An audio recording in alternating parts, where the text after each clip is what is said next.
ঢাকা চট্টগ্রাম মহাসড়কের কুমিল্লার সদর দক্ষিণ উপজেলায় নিষিদ্ধ ঘোষিত সংগঠন ছাত্রলীগের ঝটিকা মিছিলের ঘটনায় পুলিশ অভিযান চালিয়ে ৪৫ জন নেতাকর্মীকে আটক করেছে।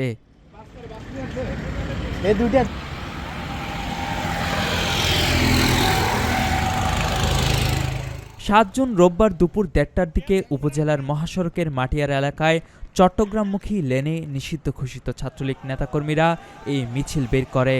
কুমিল্লা সদর দক্ষিণ মডেল থানার ওসি মোহাম্মদ রকিবুল ইসলাম এ তথ্য নিশ্চিত করেছেন। ওসি মোহাম্মদ রকিবুল ইসলাম জানান, দুপুর ১:৩০টার দিকে ঢাকা চট্টগ্রাম মহাসড়কের কুমিল্লার সদর দক্ষিণ উপজেলার মাটিয়ারার কুমিল্লা দক্ষিণ জেলা ছাত্রলীগের সাধারণ সম্পাদক ইসরাফিল পিয়াসের নেতৃত্বে চট্টগ্রামমুখী লেনে হঠাৎ একটি বিক্ষোভ মিছিল বের করা হয়। খবর পেয়ে স্থানীয় বিএনপির নেতাকর্মীরা তাদের ধাওয়া করলে মিছিলটি ছত্রভঙ্গ হয়ে যায়। এই সময় পুলিশ ধাওয়া করে মাটিয়ারা এলাকা থেকে ৪৫ জনকে আটক করে এবং ঘটনাস্থল থেকে মিছিলকারীদের বহন করা ৩টি হাইএক্স গাড়ি ও ২টি মিনি বাস জব্দ করে। সবাই কি আওয়ামী লীগ লোক নাকি?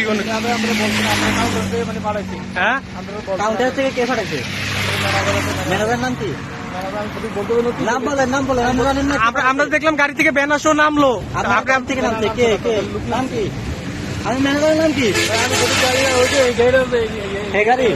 ওসি মোহাম্মদ রকিবুল ইসলাম আরও জানান, আটকদের যাচাই বাছাই ও জিজ্ঞাসাবাদ চলছে। আইনি প্রক্রিয়া শেষে বিস্তারিত পরে জানানো হবে।